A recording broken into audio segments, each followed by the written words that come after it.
Hello साथियों, नमस्कार, good evening. आज की इस क्लास में आप सभी पढ़ने वाले हैं 35 most important triple C exam के क्वेश्चंस जो आपके एग्जाम में अधिकांश पूछे जाते हैं। तो ये पूरा क्लास आपको देखना है। और जो साथी क्लास में आ चुके हैं, सबसे पहले आप सबको क्लास एक बार शेयर कर देना है ताकि और भी साथी और भी बच्चे जिनका भी ट्रिपल सी का एग्जाम है वो भी इस क्लास को ज्वाइन कर पाएँ।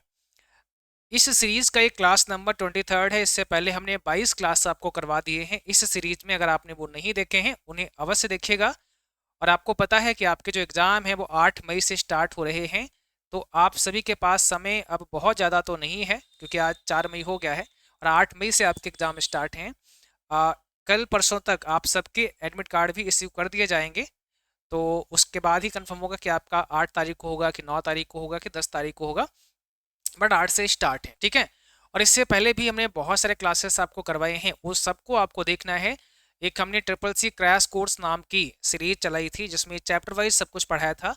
तो उसको भी आपको देख लेना है। वो आप जैसे ही प्ले आपको चैनल पर जाना है, उसके बाद में प्लेलिस्ट में जाना है और वहाँ से फिर आपको वो सारे क्लासेस मिल जाएंगे।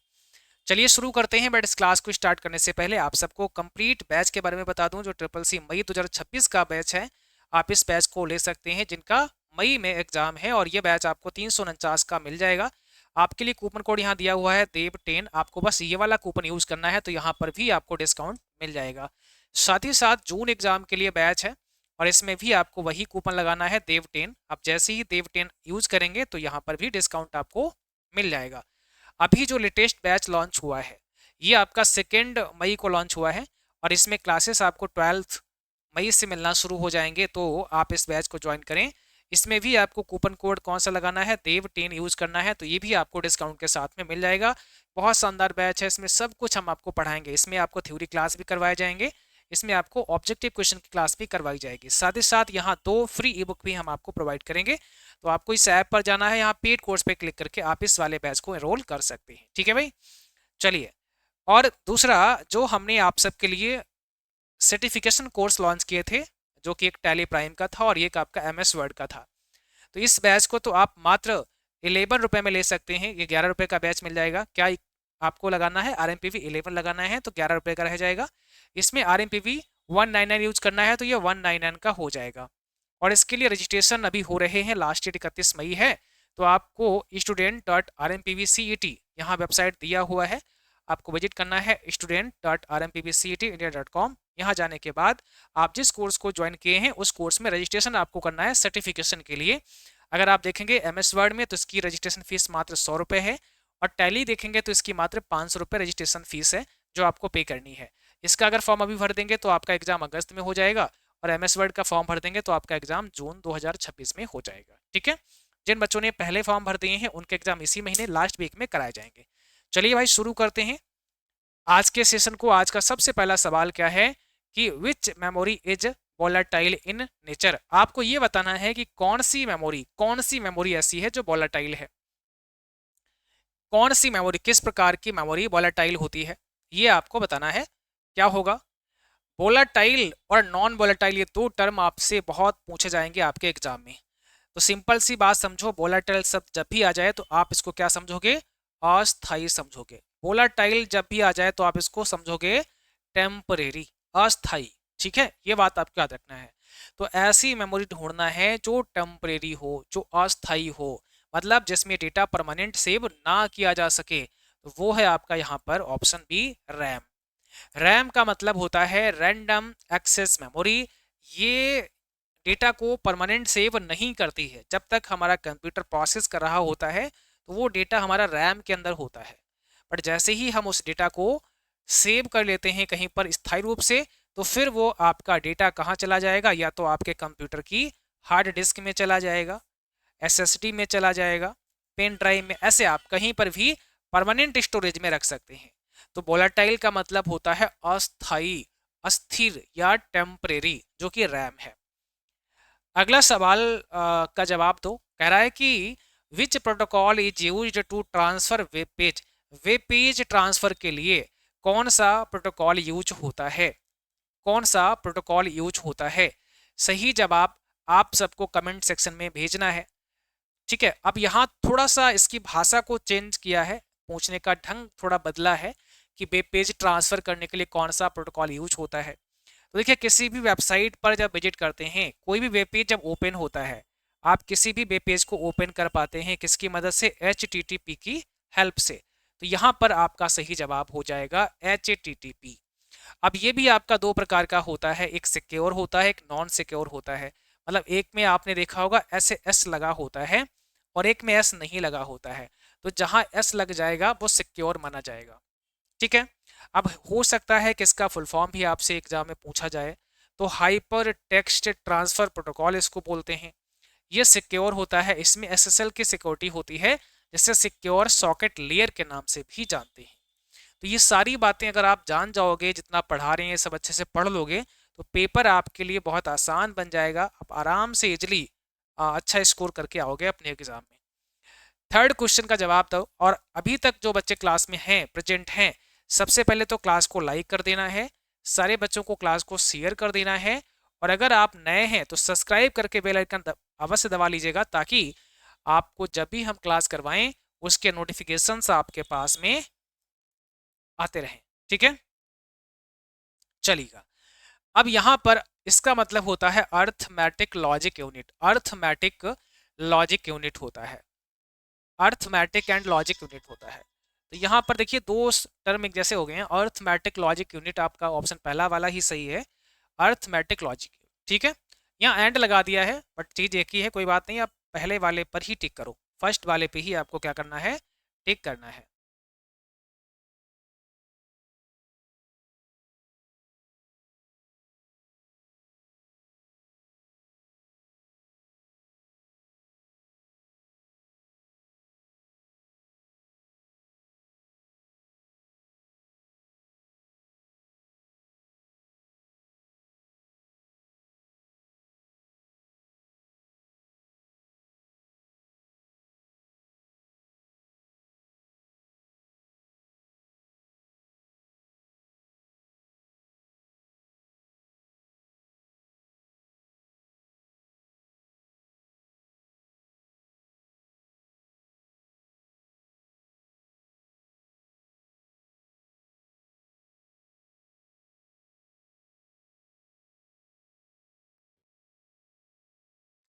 अब देखो यहाँ पर क्वेश्चन में कह रहा है कि अलग अलग नेटवर्क को जोड़ने के लिए कौन सा उपकरण उपयोग होता है? अलग अलग उपकरण को जोड़ने के लिए, अलग अलग नेटवर्क को जोड़ने के लिए कौन सा डिवाइस, कौन सा उपकरण इस्तेमाल करते हैं?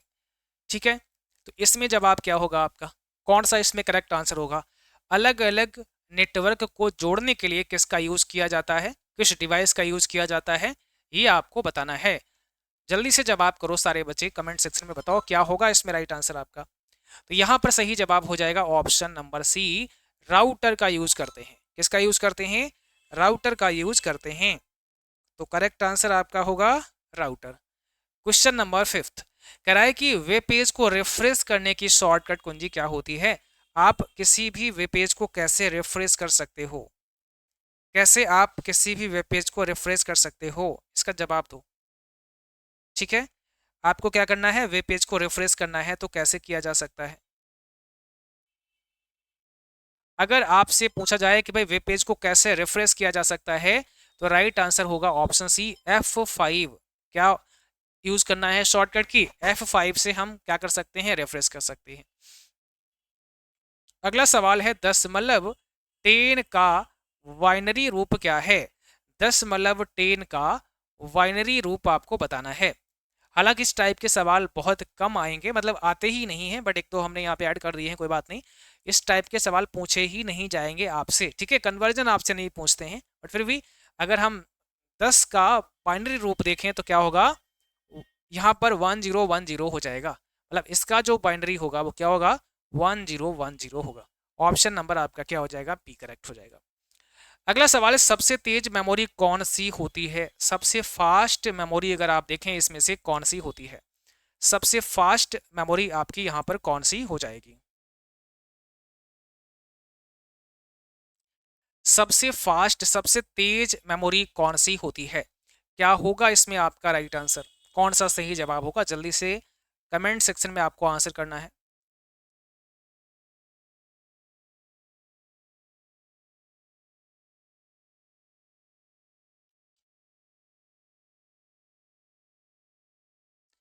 तो भाई सबसे फास्ट की बात करें तो कैश मेमोरी हो जाएगा, ये सबसे फास्ट है, सबसे तेज मेमोरी आपकी होती है कैश।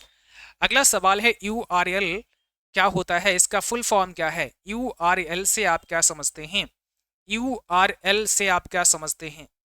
तो इसका मतलब होता है uniform resource locator. Uniform resource locator आप बोलेंगे, ऑप्शन कौन सा है? बी है। URI भी पूछ सकता है कई बार एग्जाम में, तो आई फॉर आइडेंटिफायर कर देना, आइडेंटिफायर कर देना, ठीक है, ऐसे याद रखना है। अगला सवाल है ऑपरेटिंग सिस्टम का उदाहरण कौन सा है? जो नीचे चार नाम दिए हैं इसमें आपको ऑपरेटिंग सिस्टम ढूंढना है कि कौन सा है। इन चार नामों में से कौन सा ऑपरेटिंग सिस्टम है ये आपको खोजना है, बताइए। इसका जवाब क्या होगा? ऑपरेटिंग सिस्टम का उदाहरण कौन सा है? तो भाई यहाँ पर आपका विंडोज है, विंडोज के साथ साथ में अगर यहाँ पर लिनक्स होता तो वो आप कर सकते थे, है ना, यूनिक्स भी आप कह सकते थे कि हाँ ये भी है, ठीक है, MS डॉस भी आप कह सकते थे, ये सारे ही क्या हैं? ऑपरेटिंग सिस्टम है। मैक OS भी आप कह सकते थे, ये सभी क्या है? ऑपरेटिंग सिस्टम है। अगला सवाल है किस टोपोलॉजी में एक केंद्रीय हब होता है? किस प्रकार के टोपोलॉजी में एक केंद्रीय, एक सेंट्रल हब होता है? एक सेंट्रल हब होता है। किस प्रकार के टोपोलॉजी में एक सेंट्रल हब होता है?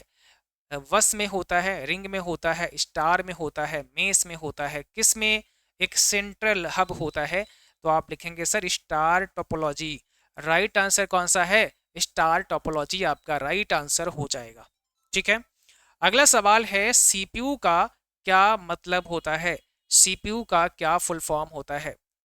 जल्दी से जवाब दीजिएगा। CPU से आप क्या समझते हैं? CPU का पूरा नाम क्या होता है?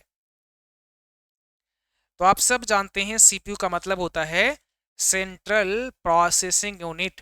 तो सेंट्रल प्रोसेसिंग यूनिट आपका होगा ऑप्शन नंबर बी। क्या होगा? ऑप्शन बी करेक्ट होगा। निम्न में से कौन इनपुट डिवाइस है? आपको ये बताना है कि इनपुट डिवाइस कौन सा है, जैसे प्रिंटर, मॉनिटर, कीबोर्ड और स्पीकर। अब इसमें से आपको क्या बताना है? इनपुट डिवाइस बताना है। इनपुट डिवाइस कौन सा है? तो आप ध्यान से देखो, यहाँ कीबोर्ड आपका इनपुट डिवाइस में आ जाता है, बाकी प्रिंटर आउटपुट है, मॉनिटर आउटपुट है, स्पीकर भी आउटपुट है, लेकिन कीबोर्ड से हम डेटा इनपुट करने का काम करते हैं। OSI मॉडल की कौन सी लेयर डेटा इंक्रिप्शन से संबंधित है? OSI ओपन सिस्टम इंटरकनेक्शन की कौन सी लेयर, 7 लेयर होती हैं, कौन सी ऐसी लेयर है जो डेटा इंक्रिप्शन के लिए या डेटा इंक्रिप्शन से संबंधित है? नेटवर्क, ट्रांसपोर्ट, प्रेजेंटेशन और सेशन। तो इसमें सही जवाब कौन सा है? राइट आंसर आपका कौन सा है? क्वेश्चन 13 आपके सामने है, राइट आंसर में क्या लिखोगे? प्रेजेंटेशन। करेक्ट आंसर कौन सा हो जाएगा? प्रेजेंटेशन लेयर आपकी राइट आंसर हो जाएगा। अगला सवाल है, कह रहे हैं कि कौन सी संख्या पद्धति बेस 16 का उपयोग करती है? यानी बेस 16, बेस 16 का इस्तेमाल कौन सी संख्या पद्धति, कौन सा नंबर सिस्टम बेस 16 का यूज करता है? तो 16 बेस किस में होता है?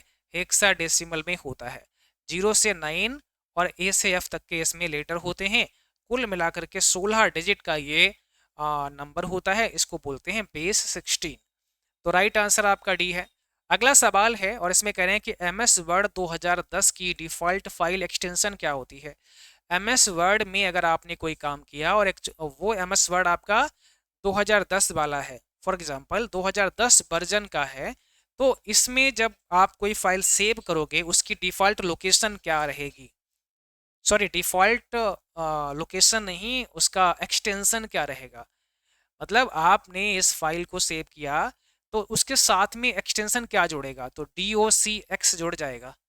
यहाँ ऑप्शन बी करेक्ट है, ठीक है। अगर आप देखोगे 2003 वर्जन का अगर आप है आपके पास MS ऑफिस, तो वहाँ पर केवल DOC रहता है, बट यहाँ X जुड़ जाएगा, ध्यान रखना है। 2007 के एबव, 7 या इसके बाद फिर जो भी है उसमें DOCX ही रहता है। डिजिटल सिग्नल को एनालॉग में कौन बदलता है? डिजिटल सिग्नल को एनालॉग में, एनालॉग टू डिजिटल में कन्वर्ट करने का काम किसका है? ये आपको बताना है। डिजिटल सिग्नल को एनालॉग में कौन बदलता है? राउटर, स्विच, मॉडेम या हब? यहाँ सही जवाब है option C, modem. Right answer कौन सा है आपका? मॉडम है। अगला सवाल है what does GUI stand for. आपको ये बताना है कि GUI का मतलब क्या होता है। GUI से आप क्या समझते हैं?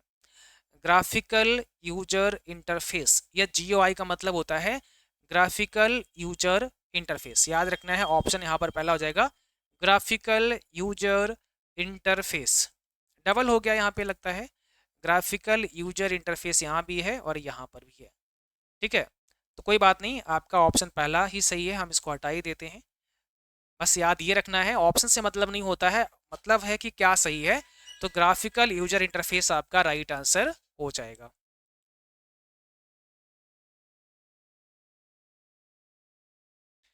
नेक्स्ट क्वेश्चन है इनमें से कौन प्रोग्रामिंग भाषा नहीं है।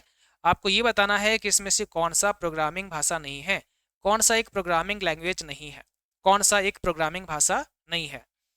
तो यहाँ पर अगर आप देखेंगे सी, जावा, पाइथन, HTML आपका राइट आंसर बन जाएगा। कौन सा बन जाएगा आपका राइट आंसर? यहाँ पर HTML आपका राइट आंसर बन जाएगा। ठीक है, आगे बढ़ते हैं। नेक्स्ट क्वेश्चन है व्हाट इज फिशिंग। फिशिंग किसे कहते हैं? फिशिंग से आप क्या समझते हैं? फिशिंग से आप क्या समझते हैं? Online fraud technique. फिशिंग एक टेक्निक मान लो आप, है ना, तो एक प्रकार से धोखाधड़ी है ये लोगों के साथ, जो ऑनलाइन फ्रॉड करते हैं लोग, तो उसी को आप फिशिंग अटैक भी कहते हैं। तो इसमें क्या होता है कि व्यक्ति को कुछ ऐसी बातें बताई जाती हैं जिससे कि वो पहचान ही नहीं पाता है कि रियल में ये कॉल या ये मैसेज जो है वो जेन्यून है या कोई फेक बंदा ऐसा कर रहा है, वो पता नहीं लग पाता है। इसी को फिशिंग अटैक कहते हैं। तो ऑप्शन यहाँ बी हो जाएगा। अगला सवाल है कौन सा स्टोरेज मैग्नेटिक तकनीक का इस्तेमाल करता है। मैग्नेटिक जो टेक्निक है उसका इस्तेमाल करने के लिए यहाँ पर कौन जिम्मेदार है? Hard disk. हार्ड डिस्क जो होता है इसको मैग्नेटिक डिस्क भी कहा जाता है, ये मैग्नेटिक डिस्क भी कहलाती है। तो हार्ड डिस्क का आप देखेंगे ध्यान से कभी इसको खोलना, तो इसके अंदर एक स्पाइनिंग डिस्क लगी होती है ना। स्पाइनिंग डिस्क जो होती है इसी के अंदर डेटा स्टोर होता है और ये मैग्नेटिकली यहाँ डेटा स्टोर किया जाता है इस हार्ड डिस्क के अंदर। ठीक है, तो इसको बोलते हैं magnetic disk. What is the shortcut for copy. Copy करने की शॉर्टकट की क्या होती है? आप कैसे कॉपी कर सकते हैं? ये सवाल राइटर में भी है, कैल्क में भी है और इम्प्रेस में भी है। तो आप कैसे कॉपी कर सकते हैं? बहुत सिंपल है, कंट्रोल C आपको प्रेस करना है। लेकिन इसके अलावा भी और सवाल हो सकते हैं। फॉर एग्जांपल कि आपसे पूछें कि किस मेनू के अंदर कॉपी की कमांड होती है। अब यहाँ पे इन्होंने क्या पूछा? मेनू पूछा, तो ये कंफ्यूज कर सकता है आपको। मेनू याद होना चाहिए, तो वही फाइल मेनू हो जाएगा। तो ये सवाल नंबर दूसरा, सवाल एक जैसा ही है, पूछने का ढंग बदल गया। ये इजी है पहला वाला, दूसरा थोड़ा सा हार्ड है। अगर आपने पढ़ा होगा तो ही बता पाएंगे। तीसरा कि भाई कौन से टूल बार पर, कौन से टूल बार पर कॉपी की आइकन होता है? तो स्टैंडर्ड। तो ये तीसरा है। तो आप देखो एक ही सवाल को तीन प्रकार से पूछा जा सकता है, शॉर्टकट की, मेनू और टूल बार। ये सब याद रखना पड़ेगा आपको। और इसके लिए हमने अपने पेड क्लासेस के अंदर लिब्रे ऑफिस को बहुत डीपली, बहुत अच्छे से समझाया, पढ़ाया, प्रैक्टिकली समझाया। तो उसको देखा होगा आपने, तो बहुत अच्छा आप करके आओगे, वहाँ सब कुछ हमने पढ़ा रखा है आपको। देखो यहाँ पर विंडोज ऑपरेटिंग सिस्टम किस कंपनी ने बनाया। आप सब हमारा जो मोबाइल ऐप है जिसका नाम है CCC वाईफाई स्टडी, तो प्ले स्टोर पर जाना, वहाँ से CCC wifi study app download कर लेना और वहाँ पे बहुत सारे क्लास आपको मिल जाएंगे। बहुत सारे PDF भी आपको फ्री में भी हमने डाले हैं नोट्स के अंदर, तो वहाँ से ले सकते हैं। और पेड कंटेंट के अंदर तो प्रॉपर बैच है जिसको आसानी से आप जो है कवर कर सकते हैं और उसको आप ज्वाइन करके पढ़ सकते हैं। OS किस कंपनी ने बनाया, मतलब ऑपरेटिंग विंडोज OS जो है वो किसने बनाया, ये कह रहा है। ये माइक्रोसॉफ्ट कंपनी का है। विंडोज किसका है? माइक्रोसॉफ्ट कंपनी का है। कंप्यूटर का मस्तिष्क क्या है? ब्रेन क्या है कंप्यूटर का? कंप्यूटर का ब्रेन किसे कहा जाता है? तो ब्रेन ऑफ द कंप्यूटर अगर आपसे कहें तो इसका जवाब क्या होगा? इसका जवाब होगा CPU, सेंट्रल प्रोसेसिंग यूनिट। यही तो सारा काम करता है। इसके अंदर तीन पार्ट्स होते हैं, एक CPU होता है, एक MU होता है, एक LU होता है। ये भी याद रखना है। कंट्रोल यूनिट, मेमोरी यूनिट और अर्थमेटिक लॉजिक यूनिट होता है। तीनों को मिलाकर के CPU बोल देते हैं। What is firewall used for. Firewall का उपयोग किसके लिए होता है? डेटा स्टोरेज के लिए, वायरस क्रिएशन के लिए, सिक्योरिटी के लिए, प्रिंटिंग के लिए। तो फायरवॉल का इस्तेमाल किसके लिए होता है बताइए? फायरवॉल का इस्तेमाल होता है सिक्योरिटी के लिए। ऑप्शन सी है, सुरक्षा के लिए फायरवॉल इस्तेमाल किया जाता है। अगला सवाल है और इसमें कह रहा है कि क्लाउड स्टोरेज का उदाहरण निम्न में से कौन सा है? क्लाउड स्टोरेज एक ऐसा स्टोरेज जो ऑनलाइन होगा। कहाँ होगा? ऑनलाइन होगा, जहां डेटा हम स्टोर करके रख सकते हैं, उसको क्लाउड स्टोरेज कहते हैं। तो यहाँ पर अगर एग्जाम्पल की बात करेंगे तो जैसे गूगल ड्राइव हो गया, जैसे वन ड्राइव हो गया, ये सारे के सारे एग्जाम्पल किसके हैं? क्लाउड स्टोरेज के ही उदाहरण हैं। सब के सब कैसे हैं? क्लाउड स्टोरेज के एग्जाम्पल हैं। ठीक है। अगला सवाल है SMTP का फुल फॉर्म क्या होता है? SMTP का पूरा नाम क्या होता है? फुल फॉर्म क्या होता है बताइए? इसको बोलते हैं simple mail transfer protocol. Simple mail transfer protocol के नाम से SMTP को जाना जाता है। अगला सवाल है विच device prints output? Output print करने वाला उपकरण कौन सा है? ऐसा कौन सा उपकरण है, डिवाइस है जो आउटपुट को प्रिंट करता है?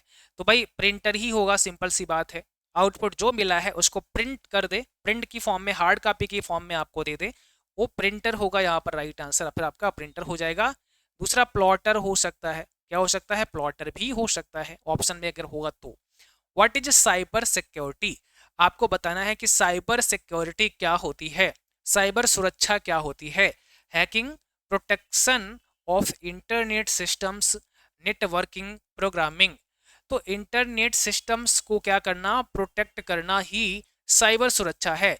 यहाँ साइबर का मतलब इंटरनेट कह लो, साइबर का मतलब क्या है? इंटरनेट, और यहाँ सिक्योरिटी का मतलब सुरक्षा, मतलब इंटरनेट की सुरक्षा कह लो, है ना। जितना भी साइबर, उसको सबको सिक्योर करना ही साइबर सुरक्षा कहलाता है। तो प्रोटेक्शन ऑफ इंटरनेट सिस्टम, जो भी सिस्टम बना है इंटरनेट का उसको सिक्योर करना, आप ऐसे समझ सकते हो। यहाँ ऑप्शन बी करेक्ट है। अगला सवाल, which key deletes text to the left? अगर हम कहें कि बाएं ओर का टेक्स्ट हटाना है, डिलीट करना है, तो कौन सा की प्रेस करेंगे? जैसे ये लिखा हुआ है, ये राइट साइड का हिस्सा है, ये लेफ्ट साइड का हिस्सा है, मतलब ये बायां है और ये दायां है, ठीक है ना। आप कह रहे हैं कि बाईं तरफ का हटाना है, लेफ्ट का हटाना है, बाईं तरफ का हटाना है, तो इसके लिए फिर बैक स्पेस की प्रेस करना पड़ेगा। अगर आपसे कहें कि राइट साइड का हटाना है तो डिलीट कुंजी प्रेस करेंगे, तो डिलीट कुंजी को दबा करके राइट साइड का लेटर डिलीट कर सकते हैं, बैक स्पेस को प्रेस करके बाईं साइड का लेटर को डिलीट कर सकते हैं। ठीक है।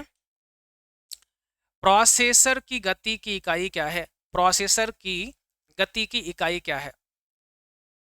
ऑप्शन सी है आपका हर्ट्ज, याद रखना है। इनमें से कौन आउटपुट डिवाइस नहीं है? आपको ये बताना है कि इसमें से आउटपुट की श्रेणी में कौन सा नहीं आता है, बताइए। भाई अधिक से अधिक क्लास को क्या करना है? शेयर करना है, लाइक करना है, ताकि और भी साथी कनेक्ट हो पाएं। और हम प्रयास कर रहे हैं कि आपका अब मॉर्निंग की भी क्लास शुरू करें, रिवीजन क्लास को भी हम अब थोड़ा सा मॉर्निंग में स्टार्ट करें और लंबी सेशन, लंबा क्लास करें, ठीक है। चलिएगा, तो इसके लिए आपको इस क्लास को थोड़ा सा शेयर करना है, सारे बच्चों तक पहुंचा देना है, लाइक कर देना है, सब्सक्राइब कर लेना अगर नहीं किया है तो। कौन सा आउटपुट डिवाइस नहीं है, इसका जवाब क्या होगा? आउटपुट कौन सा नहीं है? मॉनिटर है, हाँ जी। स्पीकर है, हाँ जी। माउस है, नहीं है। यही आपका आउटपुट नहीं है। प्रिंटर भी है, तो माउस करेक्ट होगा क्योंकि माउस आपका जो है इनपुट है। What is full form of IP? आपको ये बताना है कि आईपी का फुल फॉर्म क्या होता है, आईपी का पूरा नाम क्या होता है, इसका जवाब आपको देना है। आईपी से आप क्या समझते हैं? ठीक है, इसको बोलते हैं इंटरनेट प्रोटोकॉल। क्या बोलते हैं? इंटरनेट प्रोटोकॉल के नाम से आईपी को जानते हैं, तो इंटरनेट प्रोटोकॉल कहलाएगा। वीडियो कॉलिंग के लिए उपयोग होता है, वीडियो कॉलिंग के लिए क्या उपयोग किया जाता है? इसमें से आपको ये बताना है कि वीडियो कॉलिंग के लिए किसका इस्तेमाल करते हैं। वीडियो कॉलिंग के लिए अगर आप देखें तो किसका इस्तेमाल करते हैं? यहाँ पर आपका राइट आंसर होगा वेव कैम इस्तेमाल होता है। किसका इस्तेमाल होता है? वेव कैम का इस्तेमाल होता है। अगला सवाल है विच इज सिस्टम सॉफ्टवेयर? इसमें से कौन सा सिस्टम सॉफ्टवेयर की कैटेगरी में आता है? MS Word, Excel, operating system, PowerPoint में कौन सा सिस्टम सॉफ्टवेयर है? सिस्टम सॉफ्टवेयर कौन सा है? ऑपरेटिंग सिस्टम में आपका किसी प्रकार का ऑपरेटिंग सिस्टम किस में आता है, सिस्टम सॉफ्टवेयर में आता है। What is the smallest unit of data, यदि आपसे पूछा जाए कि भाई डेटा की सबसे छोटी इकाई कौन सी है, सबसे स्मॉलेस्ट यूनिट कौन सी है, तो डेटा की सबसे स्मॉलेस्ट यूनिट आपको बतानी है कौन सी है। सबसे स्मॉलेस्ट यूनिट आपकी कौन सी है डेटा की, तो यहाँ पर आपका बिट हो जाएगा। बिट सबसे छोटी इकाई आपके डेटा की है। Right answer option number D है। तो आज का सेशन यहीं पर समाप्त होगा। उम्मीद करते हैं क्लास अच्छा लगा होगा। जो साथी हमारे व्हाट्सएप चैनल से जुड़ना चाह रहे हैं स्कैन करके आप जुड़ सकते हैं, जो टेलीग्राम से जुड़ना चाहते हैं स्कैन करके आप जुड़ सकते हैं। और ये हमारा व्हाट्सएप नंबर है। यहाँ पर किसी प्रकार की अगर कोई क्वेरी है, कोई समस्या है या बैच से संबंधित कुछ पूछना है तो आप यहाँ पर पूछ सकते हैं। और अभी जो मैंने बताया आपको कि जो रजिस्ट्रेशन हो रहे हैं, तो आप लोग MS वर्ड का रजिस्ट्रेशन कर लीजिएगा सर्टिफिकेशन के लिए, ताकि आप सब MS वर्ड जो सर्टिफिकेट इन माइक्रोसॉफ्ट वर्ड है उसका एग्जाम ऑनलाइन दे पाएं। मैं थोड़ा सा दिखाना चाहता हूं। जैसा आप इस पोर्टल पर आएंगे, यहाँ पर आप देख पाएंगे student.rmpvcetindia.com की वेबसाइट पर आना है। और जैसे आप आते हैं तो यहाँ पर आपको कुछ पॉपुलर कोर्सेज नज़र आ जाएंगे। जैसे आप बेसिक कंप्यूटर कोर्स भी कर सकते हैं विद सर्टिफिकेट यहाँ पर। तो ये कोर्स अगर आप देखेंगे वैसे 25 रुपये का है, बट आपका ये अभी मात्र 1000 का आपको मिलेगा। Certificate in Microsoft word only registration fees आपको 100 रुपीज़ पे करनी है। और टैली के लिए भी ओनली रजिस्ट्रेशन फीस आपको 500 रुपीज़ पे करनी है। तो फॉर एग्जाम्पल हमें MS वर्ड का अप्लाई करना है, मैंने ऑनलाइन अप्लाई पे क्लिक किया, सब कुछ यहाँ लिखकर आ जाएगा। ये 1 मंथ का कोर्स है। जून 2026 एग्जाम साइकिल आपको अभी मिलेगा। लास्ट डेट अगर आप 31 मई तक भरते हैं तो जून में एग्जाम हो जाएगा। अब यहाँ पर अप्लाई नाउ पे जैसे क्लिक करेंगे तो ये पूरा फॉर्म आ जाएगा। इस फॉर्म को अप्लाई करना है, सबमिट करना है। सबमिट करने के बाद 100 रुपीज़ का पेमेंट होगा, जिसे ऑनलाइन आप कर सकते हैं। यदि फॉर्म भर दिया है, फॉर्म भरते ही आपको एप्लीकेशन नंबर मिल जाएगा। और आपका पेमेंट अगर नहीं भी हुआ है कोई बात नहीं, दोबारा जाके भी कर सकते हैं। तो यहाँ प्रिंट एप्लीकेशन पर आप जब क्लिक करेंगे और इसके बाद यहाँ एप्लीकेशन नंबर डालेंगे, डेट ऑफ बर्थ डालेंगे और व्यू करेंगे। व्यू करने के बाद नीचे लिखा होगा पे ऑनलाइन, तो वहाँ क्लिक करके अपना पेमेंट करेंगे। फॉर्म आपका सक्सेसफुली सबमिट हो जाएगा। उसके बाद फिर जैसे ही जून आएगा तो आपका फिर यहाँ पर एडमिट कार्ड आएगा और वो आपको यहाँ से डाउनलोड करना है। तो ये नोटिफिकेशंस आपको यहाँ पर मिलते रहेंगे कि कब क्या यहाँ पर आ रहा है, उसकी जानकारी आपको यहाँ पर मिलती रहेगी। ठीक है, तो अभी जाइए, जिन बच्चों ने टैली के लिए रजिस्ट्रेशन नहीं किया है आप करिए, और MS वर्ड के लिए नहीं किया है आप यहाँ से कर सकते हैं। यहाँ इस वेबसाइट पर जो भी कोर्सेस आपको मिलेंगे सभी के सभी सर्टिफिकेशन कोर्स होंगे, ISO सर्टिफाइड होंगे, गवर्नमेंट से अप्रूव्ड होंगे। तो जैसे आप ऑफलाइन में करते हैं सेम वैसे यहाँ पर आपको सारे के सारे कोर्स मिलने वाले हैं, जो बहुत ही अफोर्डेबल प्राइस में आप यहाँ से कर सकते हैं। और इसके क्लासेस आपको कहाँ मिलेंगे, तो सर्टिफिकेट इन माइक्रोसॉफ्ट वर्ड का जो ये कोर्स है इसकी रजिस्ट्रेशन फीस 100 रुपये है। इस वाले बैच को आप 11 रुपये में हमारे मोबाइल ऐप से ज्वाइन कर सकते हैं। तो उसके लिए भी मैंने यहाँ पर देखो ये वाला ऐप दे रखा है, आप यहाँ क्लिक करके इसको डाउनलोड कर सकते हैं। पहले से होगा तो बहुत अच्छी बात है। और यहाँ पर ही आपको 11 रुपये का बैच मिलेगा। वहाँ से क्या कर सकते हैं, आप सारे क्लासेस कंप्लीट कर सकते हैं। यहाँ मैं ऑनलाइन अप्लाई पे क्लिक करता हूँ। तो इसके अलावा आप देखेंगे जैसे टैली का जो बैच है ये भी 31 मई लास्ट डेट है, अगर आपको एग्ज़ाम अगस्त में देना है तो। सब कुछ यहाँ पे लिखा हुआ है, तो इस पर विजिट करिए, समझिए और उसके बाद अपना रजिस्ट्रेशन समय से कर लीजिएगा। उम्मीद करते हैं क्लास समझ में आ गई होगी आपको। और अगर किसी प्रकार का कोई भी आपका सवाल है तो हमें कमेंट सेक्शन में अवश्य बताइएगा, है ना, या फिर हमें व्हाट्सएप पे भी मैसेज कर सकते हैं। Thank you so much.